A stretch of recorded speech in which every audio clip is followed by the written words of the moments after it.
Disclaimer: I played Fallout 3 on the Xbox Series X and will talk about it in the context of me doing so. Any performance or glitch issues may differ to others.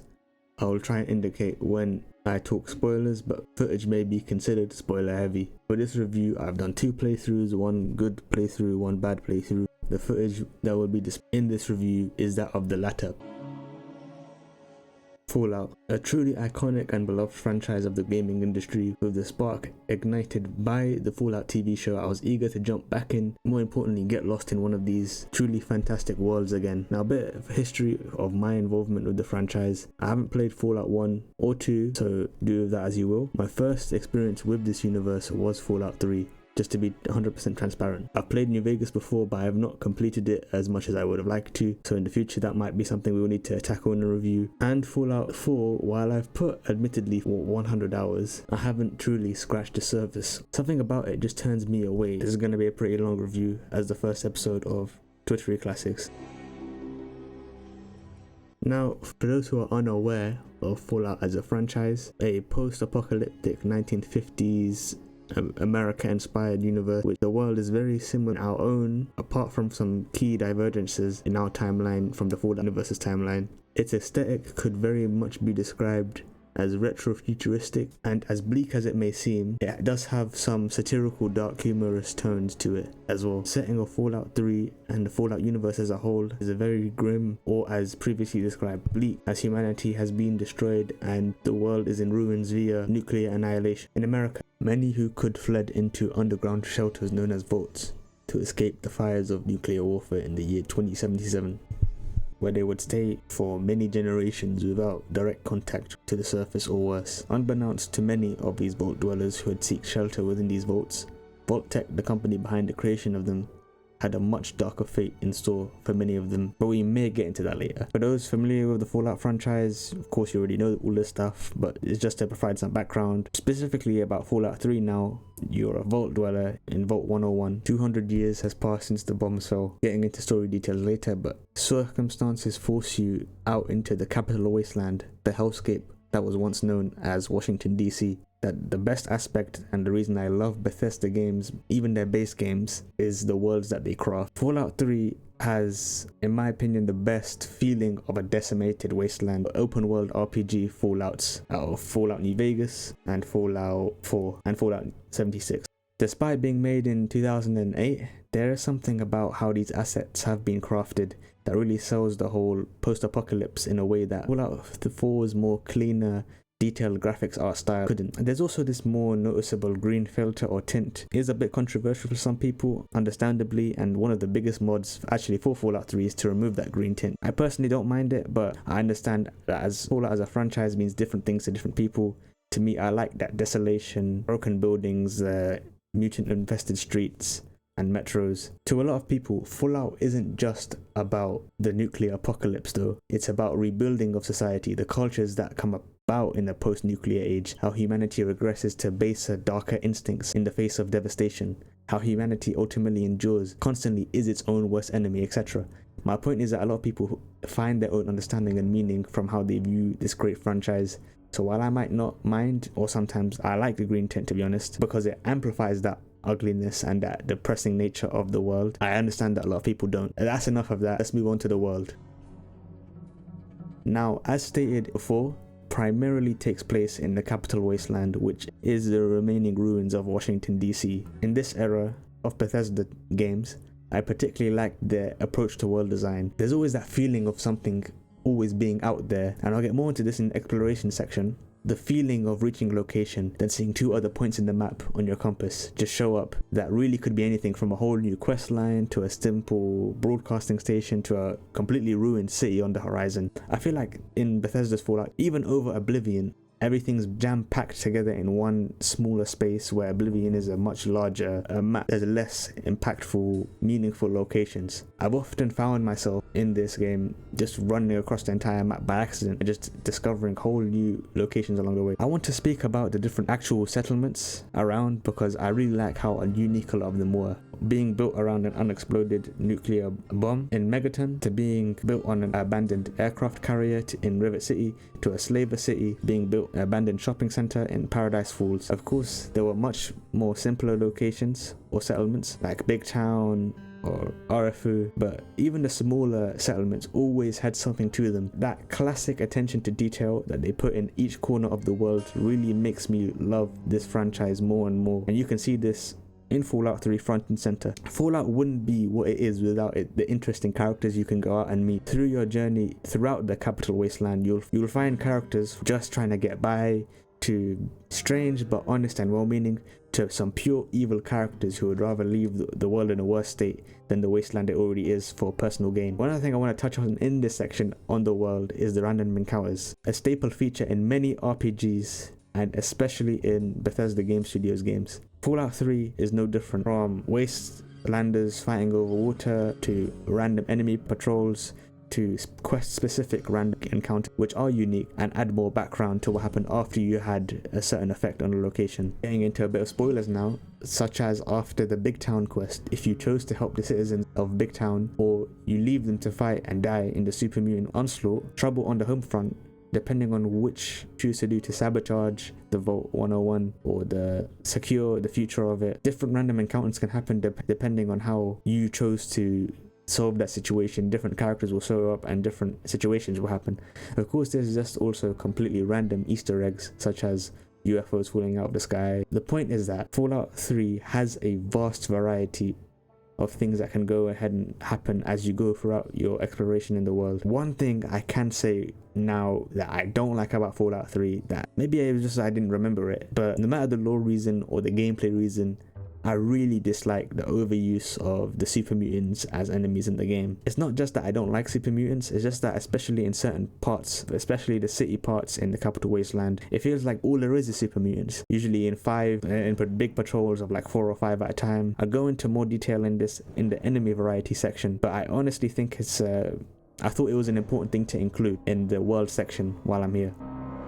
Of course, Fallout is an RPG franchise, and that genre comes with a lot of expectations and things we want to see. One thing that I really like that Fallout does over a franchise like Elder Scrolls, as an example, is allow more lasting or permanent changes to the world to occur. I see this happening because, and this is just my theory, each location in the US in Fallout is largely disconnected. More room for choice in what could have happened over something like Oblivion, where the Oblivion crisis had to be stopped for the salvation of the whole of Tamriel. Fallout allows more moral ambiguity in general, and that's why I really like that karma system that they have here in Fallout 3. So as one of the RPG elements, the karma system is present throughout the whole game, and it does affect certain aspects of the game, such as the companions you can recruit to the random encounters you can get. There's 3 levels of karma: bad, neutral, and good. Doing bad things will gain you bad karma from each decision, like stealing perhaps, or cannibalism, or killing a non-hostile NPC can get you some bad karma. Of course, there's some really bad things you can do that get bad karma up really quickly. Good karma can obviously be attained by making decisions that help the lives of those who live in the wasteland.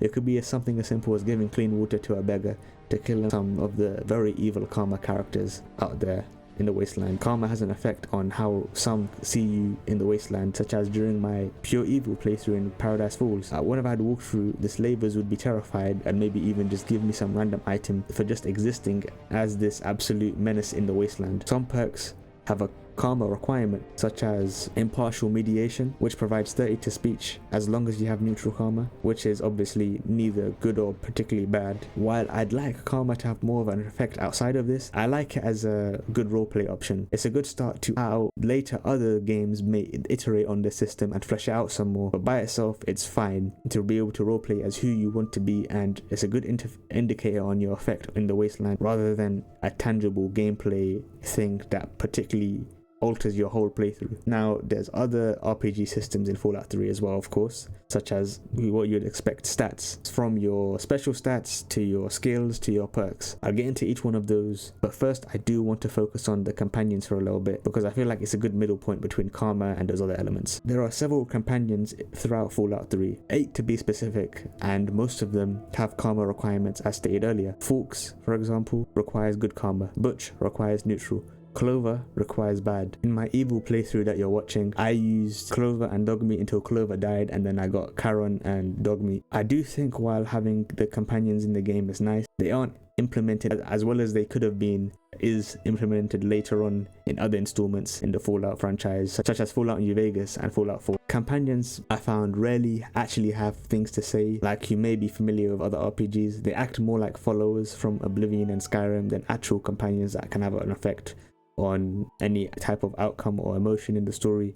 That's not to disparage the characters themselves, because I do think they had some potential to do something with them, but as companions that follow you around, the effect they have on the actual story ultimately falls flat. A lot of them aren't really good in combat either. If in melee range, will 90% die in my experience to most of the more difficult enemy types in the game. One interesting thing I found out about Charon, his shotgun is very good, and it's like the only shotgun that doesn't actually have any spread. Dogmeat, in comparison to the other companions, for me at least, for some reason had some monstrous amount of health. I don't know if that was just because of me, there's a bug, or if that's actually intentional, but some of the most difficult encounters that were in the game, he survived with nothing less than 3 bars away from full health. But in general, I do see the companions as being a weak point in the game. But now moving on to special stats. Special stands for strength, which determines how much you can carry, melee damage, perception, which affects the range which enemies show up on your compass, some other skill bonuses, endurance, which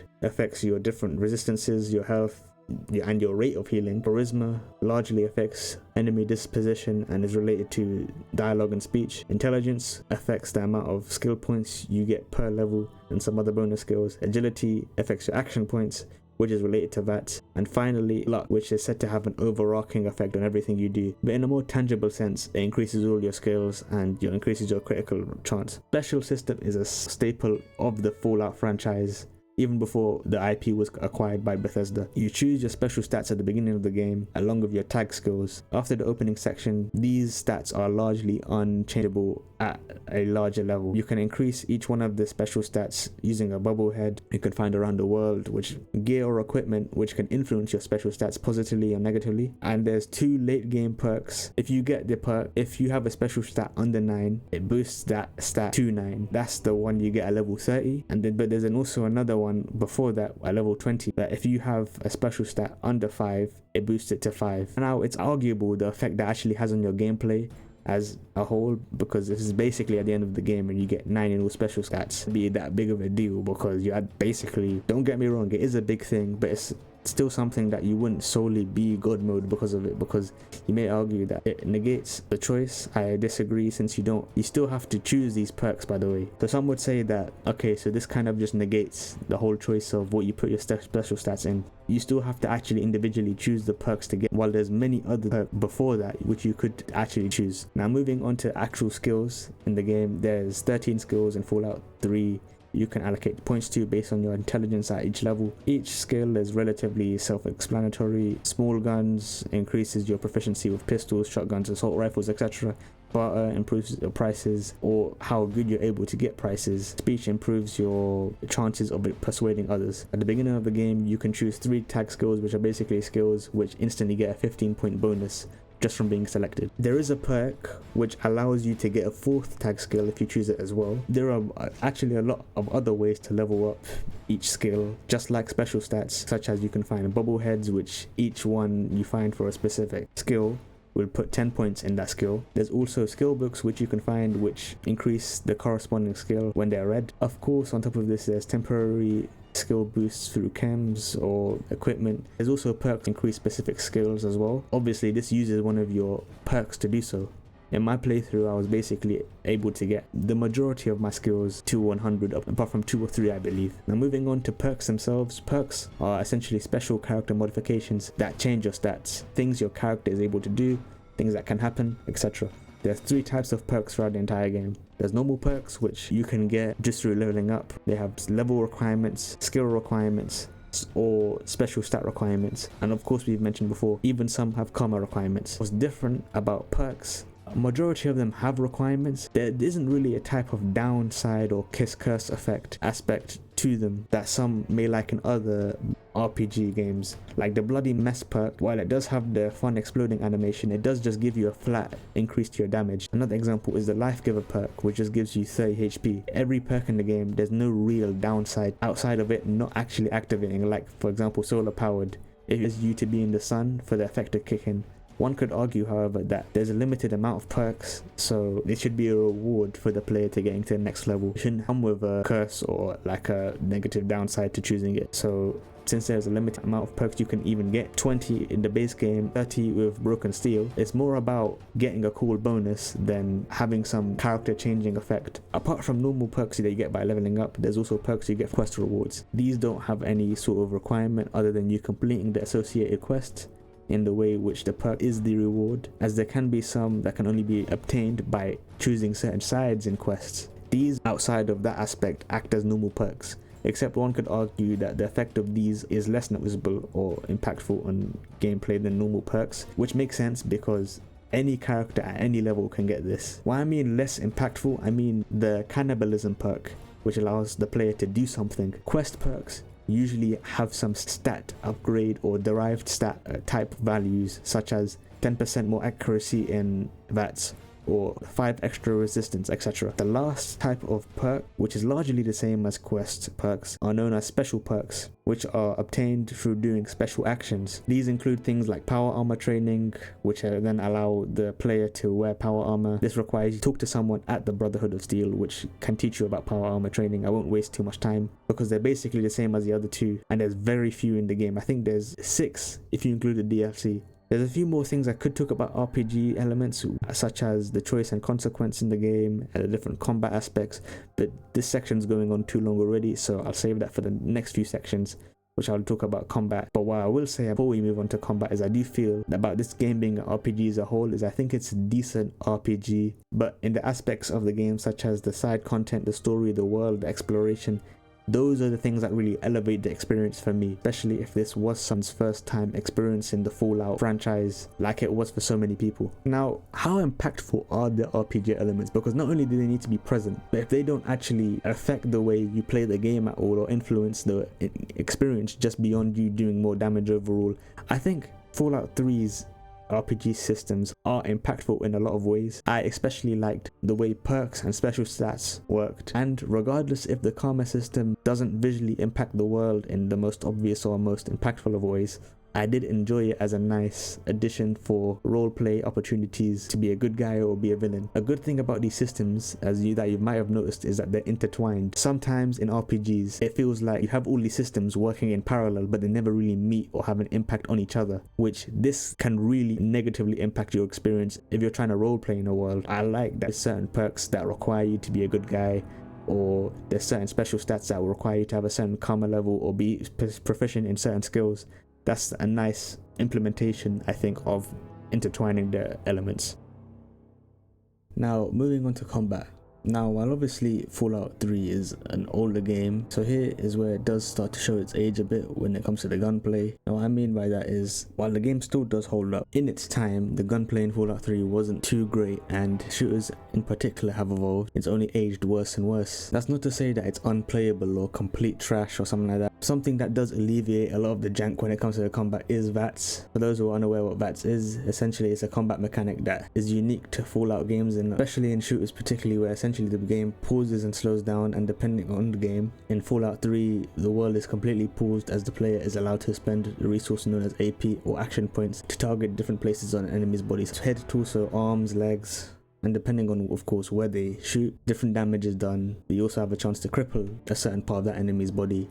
For example, you can shoot a weapon out of an enemy's hand, shoot a grenade that's already in an enemy's hand, causing it to explode and do damage or kill the enemy, most likely. Each targetable area on the enemy's body has a different chance to hit depending on different factors, so there's some strategy in using it, but if you're built correct, you can be an absolute monster with it, killing enemy after enemy, constantly regenerating your AP back to full with the perk. The Grim Reaper's Sprint. I will say the late game and the early game is my personal favorite in Fallout 3, because when it comes to combat in the middle, it starts to become a slog with a lot of bullet sponge enemies. Don't get me wrong, it's bad in the late game too, but at least then you're basically god mode in the wasteland. If you built your character in a decent way, so it doesn't really matter but in mid game when you're fighting enemies like super mutant overlords or ghoul reavers that start showing up everywhere with those enemy types in particular, it gets really tiring and boring as the enemies aren't anything special and aren't fun to engage with, especially with a bunch of super mutants and ghouls around a lot of other types of enemies swarming you as well. At least with a Deathclaw or a Yaoguai enemy type, it's an interesting different thing. They're different and rare enough to find to where you aren't going to be really finding them a lot outside of specific areas on them that are like that for specific reasons. And don't get me started on those albino rat scorpions, or we'll be here all day. But before someone says it, I know these were added in Broken Steel. They're present throughout the whole game. Even when I started focusing on the main quest in my Evil playthrough, which was at level 17, I had to fight a lot of super mutant overlords. Now, speaking more on what weapon types were present and how they take their place in combat, energy weapons early on you won't find in abundance. At most you'll find a laser rifle or pistol, but as the game progresses, this weapon type keeps giving and giving. The amount of great weapon choices to have with energy weapons is numerous, from plasma rifles to ghost rifle in the DLC and Gatling lasers. Alien weapons, especially later game, I'd say are great choices over most ballistic or small guns in general. The huge issue I have with energy weapons is that does make them a lot worse than ballistic weapons, is a lot of energy weapons do share the same ammo type. Ammo in Fallout games, in my experience, and especially in Fallout 3, is rare, and especially some energy weapon ammo which are just limited by nature, like the alien blasters outside of Mothership Zeta. Speaking of ballistic weapons, as I was saying earlier, or weapons you can just refer to as shooting normal types of ammo. From the beginning, you can find these weapons in abundance. A lot of different weapon types and ammo you can get, which can be a downside because you need specific ammos for specific weapons, but at least you're not crossing over ammo and using all the ammo from the same pool most of the time. Most assault rifles use the same type of ammo. Most sniper rifles use the same type of ammo, so you can just choose your favorite weapon of that type and use the specific ammo for it. Something else to mention is that small guns also have a way higher fire rate than energy weapons. A lot of the unique small guns, in my experience, are usually better to go with than even the unique energy weapons you can find. The wide variety of choice in this category is a huge perk, from shotguns to snipers, assault rifles to lever action rifles to pistols, etc. Mentioning melee, since I didn't focus on it too much during my 2 plays I recently did in Fallout games, or to be honest in general, I personally don't like doing melee unless I have to. It doesn't mean it's an unviable way to play. There's a variety of melee weapons out there, from auto axes to swords to axes to knives, that you can take advantage of. The obvious drawback is you're literally bringing a knife to a gunfight in most cases. Plus, from what I saw with melee and VATS, it essentially teleports you right next to your enemy, and with VATS you do get big resistances. So if you go with a melee build, what I would advise is, from what I've experienced, to stock up on a lot of healing items and use VATS as much as humanly possible. Spec into VATS as much as you can, so you can try to get every advantage, because you will need it, I think. A nice obvious bonus of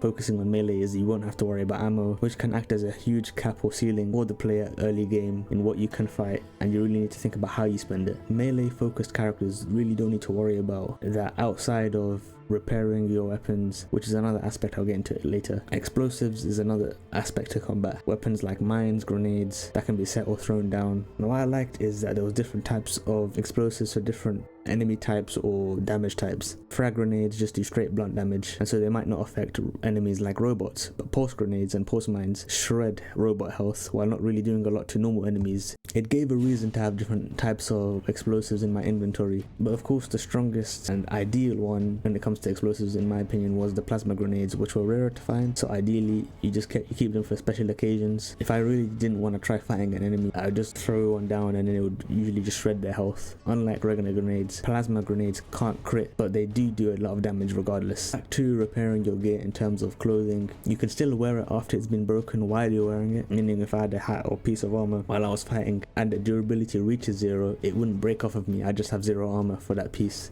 while retaining the other benefits such as +1 perception or +1 strength. Weapons do not work like this, however. If your weapon reaches 0 durability mid-fight, you will not be able to use it unless you either repair it at a ventilator or you have a spare version you can use to repair that weapon. Different weapons have different durabilities, and sometimes it certainly does feel like you can just burn through durability again and again. In general, for me, I don't really like weapon durability systems in games, but I can see how it fits in a game like Fallout, and I wouldn't really count that as a big negative. My issue with repairing broken gear comes down to more of the cost that some of the vendors ask you. At a certain point in the game, if I had fully repaired everything in my inventory, it would have cost me 11,000 caps. Now you could make the argument that adding that ridiculous cost is an incentive to take as much as you can find while you're out there in the wasteland and try to repair stuff yourself, as repairing stuff yourself doesn't actually cost anything in terms of caps. It's completely free apart from the weapon copy you're using to repair the broken original. I did want a small section here on enemy variety in Fallout 3, enemy types and archetype. So the super mutant had the base super mutant, but then also had super mutant brutes, super mutant overlords, and very rarely in set places super mutant behemoth, while also having centaurs and other stuff around that to round out the specific roster there. There was also stuff like giant fire ants, rat scorpions, another random assortment of other mutant wasteland creatures. There was also human enemies as well, but my point is that there was a decent variety of enemies to kill in the wasteland, but unfortunately, as I said before, this game in my opinion does suffer a lot from its super mutant reliance. While they have this large enemy variety and roster they could place, they do tend to use way too many super mutants, and really what really makes sense for the excuse that they say that the super mutants are on this side of the wasteland is, especially in the bottom right corner of the map, is basically super mutant city over there. I would say ghouls also have this problem in a way. Moving on from the over reliance problem I feel Fallout 3 has with the super mutants,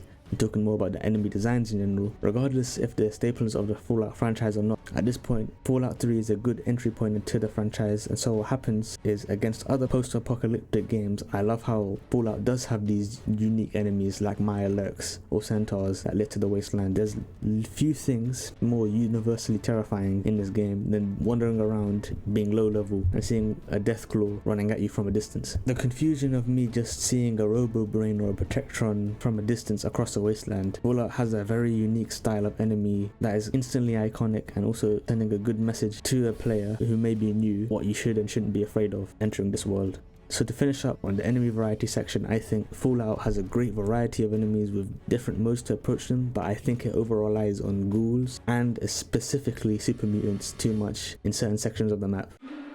Now talking about the story, I will basically talk about the majority of the main quest and just my thoughts on it, not including Broken Steel story expansion, as there is a separate Broken Steel section later, so major spoilers ahead. You go ahead and use the timestamps accordingly to navigate to the next section if you so choose. Beginning with general feelings about Fallout 3 story is I do like it. I understand the criticisms of it being too simple, too linear, too black and white, etc. But in my opinion, that's okay to do. I think Fallout 3 does focus on telling a more personal story to some, regardless if you personally connected with the story or not. I do love the very start of the game with the different sections focusing on the main characters' important times in their life in the vault, being as a tutorial or introduction to the world to newcomers, from your birth and creating a character's look to taking the goat or skip if you want to choose your attack skills by yourself, and then ultimately escaping the vault to then go out and find your father. And then that step out of the vault moment that was built up, I think that step out moment is best moment Bethesda has ever made. Now speaking about going through the game story from Megaton to Galaxy Radio to Rivet City and so on, I feel like these are very well crafted, high quality set piece moments, which isn't the issue for me. Others have with Fallout 3 story, but I'll get into that later. The feeling of entering Tranquility Lane is my favorite part of Fallout 3's story personally, because I do feel like it was a very creative section for them to do, and it does have less of that linear focus. You have a choice which ultimately doesn't matter to the overall story, but it's still something personal to you. If asking you morally to get your father out of Tranquility Lane, would you kill everyone permanently by using the failsafe and leave Brown to his silent, boring eternity, or do you follow what Brown wants to do and kill everyone as the pint-sized slasher? Calling Fallout 3's story boring or simple by what you do isn't quite right. I think the overall plot though does fall flat, with numerous types of plot holes and weak or basic main villains in terms of Eden and Autumn. Using the Enclave in general work, but they weren't as fleshed out as I would have wanted them to be, or a viable story option by the way we got them. I do believe that there was a lot of their involvement that was going to be in the game, but then was unfortunately cut. Correct me if I'm wrong. But in general, I think the way how the Enclave was basically portrayed as a cut and dry, just evil organization to most players, there's a place for something like that, but someone who's a first-time player, from now on you just instantly assume everyone in the Enclave is completely evil in any game from the way you interacted with them in Fallout 3. as your first time experience. The game ruins James by killing him literally the mission after finding him, basically in a very stupid way which had no significance beyond him needing to die. You couldn't even take out Colonel Autumn or really do anything. That did kind of piss me off because it felt like you wasted half the story to find him just for him to die in the next mission. I felt like they could have had another way to kill him, or couldn't do it or something like that, relied on him having to die, so they tried to have this heartwarming sacrifice, but to me it really fell flat. While I enjoyed Vault 87 story and the amount of super mutants made sense there, I enjoyed Raven Rock as a set piece. I didn't like the ending of the game personally, even with Broken Steel. I did like the choice they were presenting to you and doing the FEV way for a bad ending. But when I mean I don't like the ending, I don't like how basically the game calls you a coward for the intelligent option of sending Fawkes or Charon in there, especially since there isn't really any type of sacrifice for them to go in and do the keypad at the end. They tried to do some sort of parallels of James's sacrifice, but that depends on how much you like that sacrifice to begin with, or even how much you liked James as a character, because many people just do not like his character at all, especially since he abandoned you in the vault expecting never to see you again. He didn't really even think the plan through, because the people in the vault either instantly tried to kill you or instantly tried to get to you, so you were forced out regardless. Those are just my general thoughts. Now moving on to some more thematic analysis, if you could call it that, on the story in a bit. Fundamentally, I think Fallout as a franchise is about the iconic phrase, war never changes. Regardless of the state of the world or humanity, war as a destroyer, war as a tragedy or calamity for everyone, is a constant in history and the future of humanity. Regardless of the reason, it's always present. I also think it's about humanity, humanity's greed, humanity's kindness, humanity's will to carry on, etc. The idea that power corrupts. We see this in multiple instances, from Brown in Tranquility Lane to Eden and the Enclave themselves. Humanity has to have this idea that they're in control of their fate, and they're in control of others' fates in their mind for their peace of mind. The idea of survival versus morality.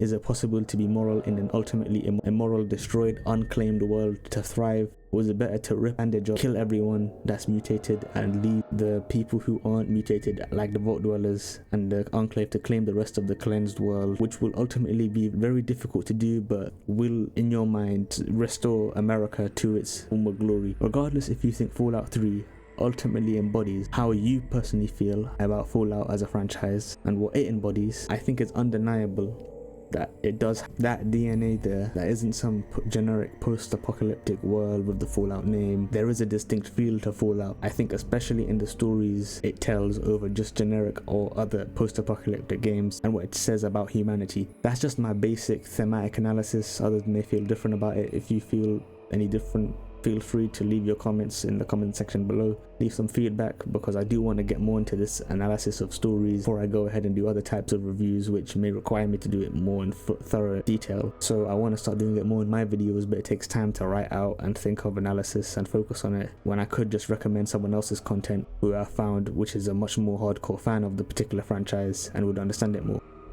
With the main story out the way, I did want to talk about side content outside of exploration, as I feel like that's a big enough topic on its own for its own section. This is basically side quests. In this section, I did want to focus my general thoughts on the side quests and a few really good ones that I liked enough to remember even now. I like how Fallout 3 approached its side quests more than it handled the main, especially since obviously side content doesn't have that much of a big bearing on the outside world as a whole, as the main story would, which really doesn't do anything regardless, apart from finding Enclave soldiers after a certain point. But regardless of that, the fact is that the stories being on the side really allows the more choice and variance to happen, and not every choice has to be fate of the whole capital wasteland. The balance in the side quests would really mean that somebody dies or somebody doesn't die, somebody wins, somebody doesn't win, etc. And there's a lot of creativity for some of my favorite side quests in the game. Of course, you're gonna have some of the weaker ones, but ones where someone just goes to tell you to do something and you get a reward for it. But to be honest, in my experience, that wasn't the majority of the side quests from what I found, or if it was packaged in a way that it didn't feel fetch questy. Just keeping in mind that in my first playthrough, I did do every side quest in the game. In my second playthrough, I didn't, but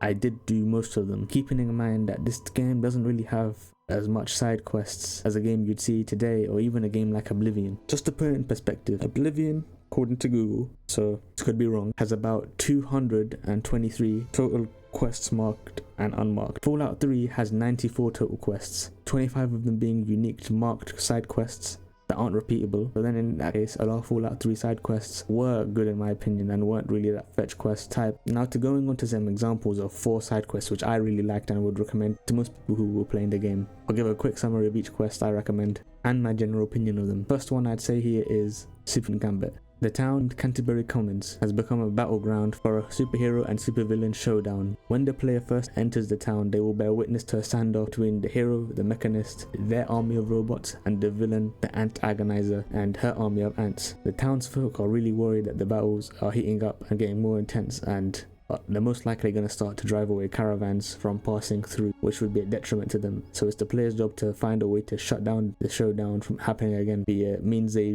deem necessary. I like this quest because it does, as I said, have a few ways you can go about it. Nothing too crazy, but it's nice to have some less linear stuff where you get to actually choose how you deal with a situation to how your character would act. I do like the creativity of it too. It's not just some go here, fetch this thing for our town. It's weird, it's a little more creative, and it's a little more out there. These two absolute lunatics who basically go around and then fight their tamed ants and robots in the middle of town every day, role playing as hero and villain. To be honest, they're really as bad as each other, and depending on how you go about stopping them, you have the opportunity to keep one or both of their suits, if I remember correctly, and you do get some sort of unique weapon. Second example I would like to give, one of my favorite side quests, is the Replicated Man side quest. A man from the Commonwealth has arrived in Rivet City and started trouble asking for an android who has escaped, who he believes is hiding out somewhere in the capital wasteland. This is the job of the player to go and decide to go out and find this android or drive Zima back to the Commonwealth, or getting rid of him in other means to protect the android. I won't go into spoilers more than this, but I will say who the android is, and something I really like this quest does is it hints towards Fallout 4's main story, which Fallout 3 came out 7 years before Fallout 4. The rewards from this quest are also pretty good regardless of how you go about solving the issue. If you just stop at the beginning, I'm pretty sure you don't get any fine, I guess. The third one is the power of atoms, especially the evil side. One of the first side quests you probably come across it in the game, and it's very iconic in what you can decide to do. For those who don't know, this quest in Megaton, after you speak to Mr. Burt, a man in a suit and glasses, who tells you to explode the undetonated nuke in the center of Megaton for his master, Alistair Tenpenny. What you can do at this point is tell the sheriff about this, and ultimately, if you want to go about disarming the Megaton bomb, you can do that. Or if you're feeling very evil, you can actually go through with it. Go to Tenpenny Tower and watch the town get nuked to basically nothing. Reward, especially at this point in the game, is tempting. If you have a high enough persuasion, it can go up to 2,000 caps early game, and a suite in the Tenpenny Tower as well. This is one of the choices where I really like that the game allows you to do this. It could have been really boring. I was like, let's stop this bad guy and let's just be forced to disarm the bomb for the good of the town. The game does allow you to be that evil person and nuke innocent people for your own gain. The fourth I'll mention for now standout quest was Trouble on the Home Front, which doesn't really feel like a side quest because of the premise of the quest. You get a radio signal from Vault 101 urging you to return as the Overseer is exercising more and more strict controls against those who will call themselves rebels and would start to want to make connections to those outside of the vault in the wasteland. Depending on what you did earlier, it would either be the old Overseer or a new one. Again, there's a bunch of different ways you can go about this, from siding with the Overseer to instantly leaving to helping rebels, even to, if you really want, sabotaging the vault and forcing everyone outside regardless. This is one of those ones that doesn't really much of a reward, but it's one of those loose end type of missions where I like that you can go back and see and dictate the fate of this specific group of characters who may mean a lot to the player character in universe. Now those were just examples of my 4 favorite side quests. There are a lot more, previously said, some better than others, but most overall I felt were of great quality, and I recommend to anyone who hasn't played the game, really go ahead and do all of them you can find. Before we get to talking about DLCs, of course this is a Bethesda game, we have to talk about one of my favorite aspects that they nearly always get right, is the exploration. One thing that I found is that they tend to differentiate between Fallout from Elder Scrolls in the world, where in Fallout the world is much more densely packed, much more map markers packed together, as well as the world feeling smaller, but it doesn't feel like there's necessarily content missing for you or the game is too small. Like other Bethesda titles, this game rewards you for going out and actually finding locations with great loot, side quests, decent dungeons or locations, which most have a story you can find out about. One big warning, however, I'll give to all players, no matter how tempting it is, do not take the Explorer perk. For those who don't know, this perk is able to be unlocked at level 20, and essentially what it does is it unlocks every location on the map for you and shows it to you. It unveils the locations so you can find them easily. You will not be able to fast travel to them, but you will know where every location is. In my very first playthrough, I did take it and I ended up regretting it, but since for me, once I know where everything is, and just the sheer information overload, it just made it too much for me to actually keep going and exploring the same way. If you enjoy exploration, I highly advise you to not take this perk, as it does take some of the wonder and surprise from finding something new. From decrepit vaults scattered across the wasteland, to small settlements built in the rubbles of a community, to abandoned factories, to even famous monuments. As the game takes place in the capital wasteland, which was Washington DC, you have stuff like the Capitol Building, the Jefferson Memorial, the Washington Monument, the Lincoln Memorial, and more to find out the stories between these locations in the Fallout universe. One thing I've already touched on was the random encounters in the world section, but I did want to also quickly talk about unmarked quests in this section because I feel like they're more exploration based. Stuff like the radio recordings that then unlock the bunker, which is a whole unmarked side quest you can do through exploration. Also, there's stuff like all the Lincoln's artifacts for the guy in River City. There's finding Jig's loot from the Museum of Technology, which done right gets you a unique gun at the end. On the unmarked quests, while frustrating and definitely just easier to do by googling them, theoretically great because there's more of a natural discovery and quest progression than just following a map marker. You have to go out and find this stuff on your own if you don't want help from outside the game, that is. Now with the main review done, I'll move on to the different downloadable content or DLC that Fallout 3 has. There's quite a bit here, so I'll try to be relatively short with each one, just give you a general feel and my thoughts on them. Fallout 3 does have a lot of DLC when you compare it to Skyrim, which released 3 DLCs, Morrowind, which released 2 expansions, and other stuff. Oblivion and Fallout 4, I believe, released more, but the issue with Fallout 4 is obviously 3 of them are basically settlement stuff. Oblivion had 2 big expansions and a few smaller ones like Spell Tomes and Horse Armor and 4 or 5 different houses. Fallout 3, in my opinion, is actually has a decent mix between actual content you want to play, like combat or quest focused. Don't get me wrong, they still have their issues, and I'm kind of torn if I like this approach or them just doing 2 big expansion type DLCs, because I believe from Fallout 3 onwards until now, just now, Shattered Space with Starfield, Bethesda has really stopped using the word expansions to describe any of their DLCs. For example, Point Lookout isn't really an expansion, it's a DLC, while Shivering Isles is an expansion, Blood Moon is an expansion, etc. Without further deliberation, let's get into each one. Okay, starting with Operation Anchorage, which is one of the smaller DLCs alongside Mothership Zeta. To give a quick summary, you need to help the Brotherhood outcasts open a cache of pre-war weaponry, which is locked behind a battle simulation needed to be completed, which is a simulation of Operation Anchorage, which takes place in Alaska and is a very important thing from my understanding in the Fallout lore. The Chinese occupied Alaska. Alaska was one of the last bastions of natural resources left on Earth. This led to the Sino-American War, which then led to the Battle of Anchorage, which is the backdrop of this DLC. This is one of the only times we really get to see the pre-war in such a way, apart from obvious stuff like Fallout 4's intro. While this is a simulation, we never get to really see snow in Fallout, for obvious reasons, so the location is a nice change of pace. I like the premise behind what the DLC was and how we're basically going into a battle simulation, presumably that would have been used to train the soldiers in the pre-war. We already had an idea of getting a reward at the end of this. The part I don't like about Operation Anchorage is how linear it is. For me, it felt more like a normal first-person shooter campaign than a Fallout game, which for some might be an interesting change of pace, but I really didn't like how it ultimately turned out in terms of gameplay. As I said, I like the overall idea, the themes, and the outcome is not only a reward but an insight, in, even if it's skewed toward the US, as this was one of their combat simulations, into this time period of the Fallout universe that is rarely explored in such a way. I just wish the DLC had more depth than a 2 to 3 hour at best shooter campaign. The rewards you get at the end, just to spoil, is the Ghost Rifle, and you also get a suit Chinese stealth armor, which is used by the Crimson Dragoons in the combat simulation, and you finally get a set of winterized T-51B power armor, which is also cool. This is not the weakest DLC in my opinion, we'll get to that one later.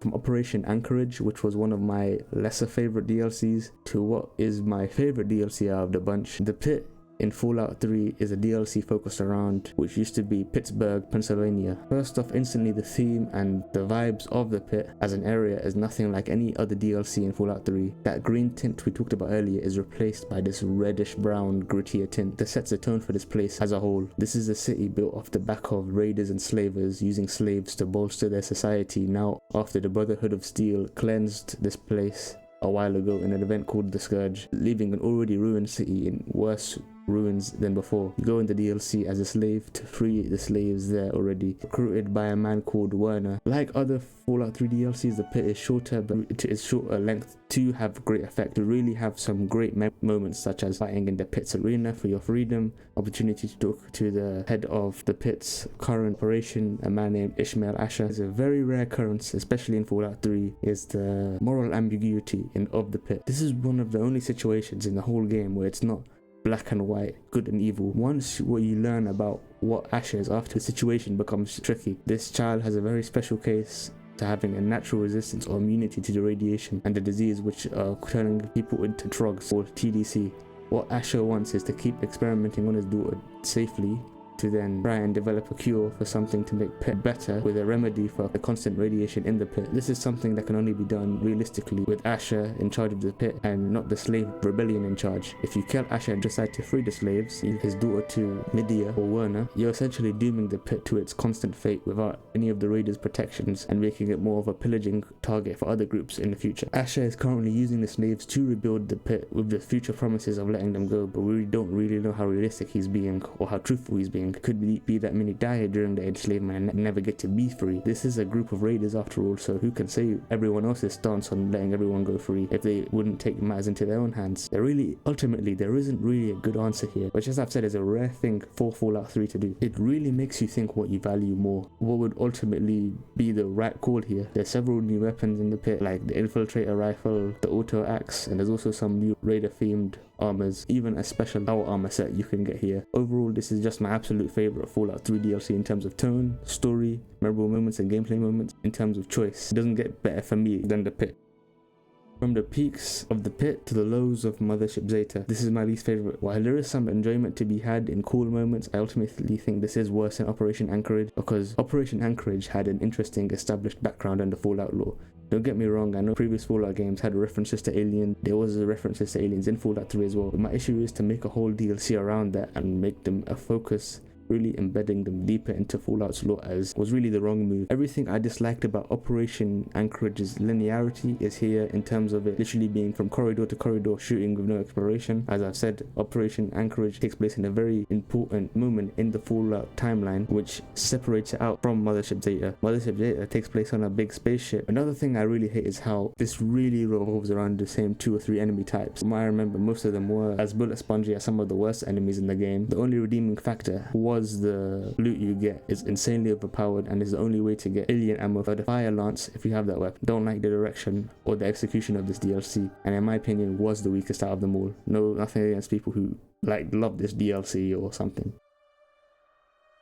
Now, the second to last DLC I'll talk about is Point Lookout. I'm kind of mixed on this one because it had some of the best side quests in Fallout 3 in terms of story, actual engagement for me, and its tone is unrivaled in terms of giving that dark swamp horror feel in Fallout 3. I really like the weapon additions and the enemy additions in terms of the grotesque swamp folk straight out 80s horror films. My main complaint behind Point Lookout is I wish there was more of it, which in some people's eyes could be a good thing, but ultimately I just found the length and actually the quality of the main story of this DLC to be very lacking. I just couldn't really find myself to care about what was going on. The ending of the DLC just felt like a prologue to the actual story, but that never came. And as I was saying, it's not an issue of the location or the theme. For example, love Blackwall Manor side quest of the book. I love the Chinese spy mission, which basically followed the story of a Chinese spy who actually infiltrated Point Lookout, and follow that story. Both of these side quests I found way better than Point Lookout's main story.